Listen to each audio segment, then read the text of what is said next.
ሰላም ጤና ይስጥልን ውድ የቻናላችን ቤተሰቦች እንዴት ቆያችሁልን?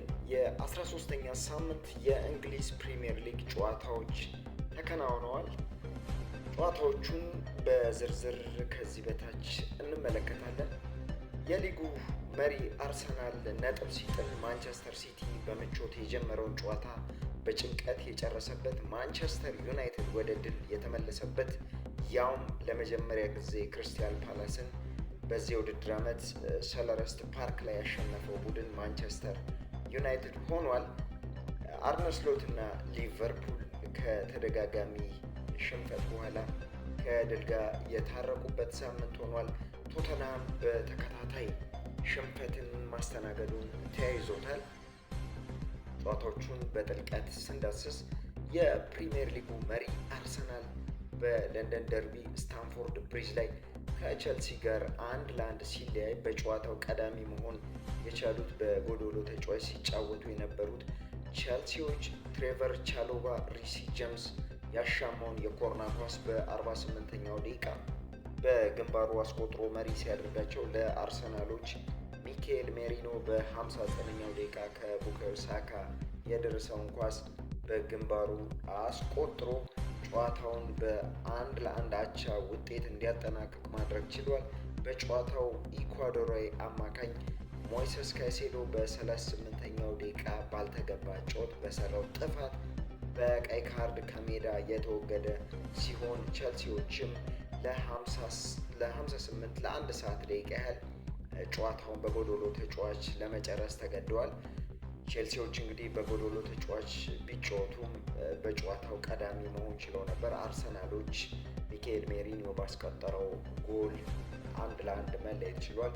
ጨዋታው እጅግ በጣም ወደ ጉልበት ያመዘነ በርካታ ቢጫ ካርዶችን የተመለከትንበት፣ ከቼልሲ በኩል ሞይሴስ ካይሴዶ በቀይ የወጣበት ብዙ ፍትጊያዎች የነበሩበት ጨዋታ ነበር። ይህንንም ውጤት ተከትሎ አርሰናል እንግዲህ ነጥቡን 30 ማድረስ ችሏል። ቸልሲ ነጥቡን 24 ማድረስ ችሏል። አርሰናል እንግዲህ ከተከታዩ ማንቸስተር ሲቲ ጋር ያለውን የነጥብ ልዩነት ወደ 5 በትናንትናው ዕለት አቻ መውጣቱን ተከትሎ ወደ 5 ከፍ ማድረግ ችሏል። እንግዲህ የፕሪሚየር ሊጉ ጨዋታ የሳምንቱ ታላቅ ጨዋታ በዚህ ውጤት ተጠናቋል። የፔፕ ጋርዲዮላው ማንቸስተር ሲቲን ስንመለከት ማንቸስተር ሲቲ ከሁለት ተከታታይ ሽንፈቶች በኋላ በባለፈው ሳምንት በፕሪሚየር ሊጉ በኒውካስትል በሳምንቱ አጋማሽ በባየር ሊቨርኩሰን መሸነፉ ይታወሳል። በኋላ ተቸግሮም ቢሆን ወደ ድል የተመለሰ ሲሆን በሜዳው ኢታድ ስቴዲየም አዲስ አዳጊው ሌድስ ዩናይትድን ጋብዞ ምስጋና ለፊል ፎደን ይሁንና ጨዋታውን በ3-2 ውጤት አሸናፊነት ደምድመዋል።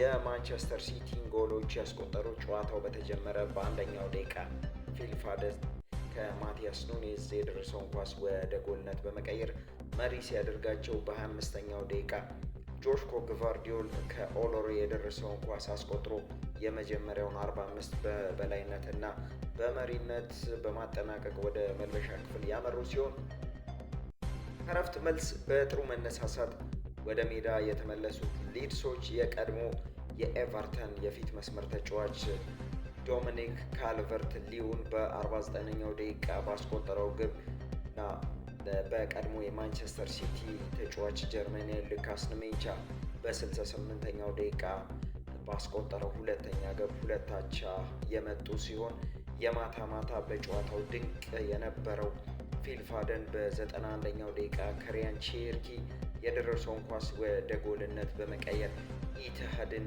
በደስታ ነውጥ ድብልቅልቅ አድርጎ ጨዋታውን 3-2 በማሸነፍ ሙሉ 3 ነጥብ በመውሰድ ነጥባቸውንም ወደ 25 አሳድጓል። የፔፕ ጋርዲዮላው ማንቸስተር ሲቲ ወጣ ገባ በሚል አቋሙ የቀጠለ ሲሆን ሌላኛው ጨዋታ ማንቸስተር ዩናይትድ ወደ ለንደን ሸለረስት ፓርክ አቅንቶ ጣፋጭ ድል ሲያስመዘግብ በጨዋታው ቀዳሚነቱን የወሰዱት ባለሜዳዎቹ ፓላሶች ሲሆኑ በዣን ፊሊፕ ማቴታ በ36ኛው ደቂቃ በተቆጠረ የፍጹም ቅጣት ምት ጎል ሲሆን ይህም ፍጹም ቅጣት ምት የተመታው 2 ጊዜ ነው። ይህም የሆነበት ምክንያት ደብል ተች በመሆኑ የመጀመሪያውን የፍጹም ቅጣት ምት ሲመታ ማቴታ ኳሱን 2 ጊዜ ወይም በቀኝ እግሩ ሲመታ ግራ እግሩን ነክቶ ሲገባ፣ ይሄ ደግሞ በባለፈው ዓመት በአውሮፓ ቻምፒየንስ ሊግ ተመልክተን ነበር። በአውሮፓ ቻምፒየንስ ሊግ ሪያል ማድሪድ ከአትሌቲኮ ደ ማድሪድ ጋር ባደረጉበት ጨዋታ አርጀንቲና ዩሊያን አልቫሬዝ እንዲህ አይነት አጋጣሚ ተፈጥሮበት ነበር። ያ ነገር ግን የሆነው እንዳይደገም ሆኖ ነበር በአትሌቲኮ ማድሪድ እና በሪያል ማድሪድ ጨዋታ። ምክንያቱም ያ የመጨረሻው የፔናልቲ ሹትአውት ከ90 ደቂቃ በኋላ በመለያ ፍጹም ቅጣት ምት ስለሆነ የሚደገምበት እድል አይኖረውም። በዚህ ጨዋታ ግን እንዲደገም የሆነው ጨዋታው መደበኛ 90 ደቂቃ ላይ ስለሆነ ደብል ተች ስለሆነ ድጋሚ ማቴታ ኳሱን እንዲመታ ተደርጎ በድጋሚ ማስቆጠር ሲችል የማንቸስተር ዩናይትድን የማሸነፊያ ግቦች ያስቆጠሩት ጆሹዋ ዚርክዚ ቋሚ ሆኖ በጀመረበት ጨዋታ ከብሩኖ ፈርናንዴዝ የደረሰውን ኳስ በ54ኛው ደቂቃ በግሩም ሁኔታ ከጠባብ አንግል አቻ ሲያደርጋቸው ሜሰን ማውንት ከብሩኖ ፈርናንዴዝ በብስለት የሰጠውን ኳስ በ63ኛው ደቂቃ ሜሰን ማውንት አስቆጥሮ ከመመራት ወደ አሸናፊነት ያመጣቸው ሲሆን ዩናይትዶችም ነጥባቸውን ወደ 21 ከፍ ማድረግ ችለዋል። ሌላኛው ጨዋታ በሽንፈት ሰክሮ የነበረው ሊቨርፑል ከዌስትሃም ዩናይትድ ጋር ያደረገውን ጨዋታ 2-0 በሆነ ውጤት ሲያሸንፍ የድል ጎሎቹን ያስቆጠሩት ከኮዲ ጋክፖ የደረሰውን ኳስ አሌክዛንደር አብርሃም ይስሐቅ በ60ኛው ደቂቃ ሊቨርፑሎችን መሪ ሲያደርግ ኮዲ ጋክፖ ከጆ ጎሜዝ የደረሰውን ኳስ በ92ኛው ደቂቃ አስቆጥረው ሊቨርፑልን ከተደጋጋሚ ሽንፈት በኋላ ድል እንዲያደርግ አግዘውታል። ሊቨርፑል ይህን ጨዋታ 2-0 በሆነ ውጤት ጨርሷል። በዚህ ጨዋታ አሌክዛንደር አብርሃም ይስሐቅ ለሊቨርፑል የፕሪሚየር ሊግ ግቡን ለመጀመሪያ ጊዜ በዌስትሃም ላይ ማስቆጠር ችሏል። ይህን ድልም ማግኘታቸውን ተከትሎ ሊቨርፑሎች ነጥባቸውን 21 ማድረስ ችለዋል። የቶማስ ፍራንኩ ቶተናም በገዛ ሜዳውና ደጋፊው በለንደን ደርቢ በፉልሃም የ2-1 ሽንፈት ሲቀምስ ለቶተናም ሙሐመድ ኩዱስ ማስተዛዘኛውን ግብ አስቆጥሯል። ለፉልሃም ቴቴና ዊልሰን የማሸነፊያ ግቦቹን አስቆጥሯል። እንግዲህ ቶተናም በሜዳው በርካታ ጨዋታዎችን እየተሸነፈ ነው። በዚህ ውድድር ዓመት ከሜዳው ውጪ ከአርሰናል ቀጥሎ ብዙ ነጥቦችን ያስመዘገቡ ቶተናም ነው።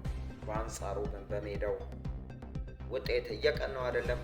በሌሎች ጨዋታ ብሬንትፈርድ በሜዳው በርንሌን 3-1 አሸንፏል።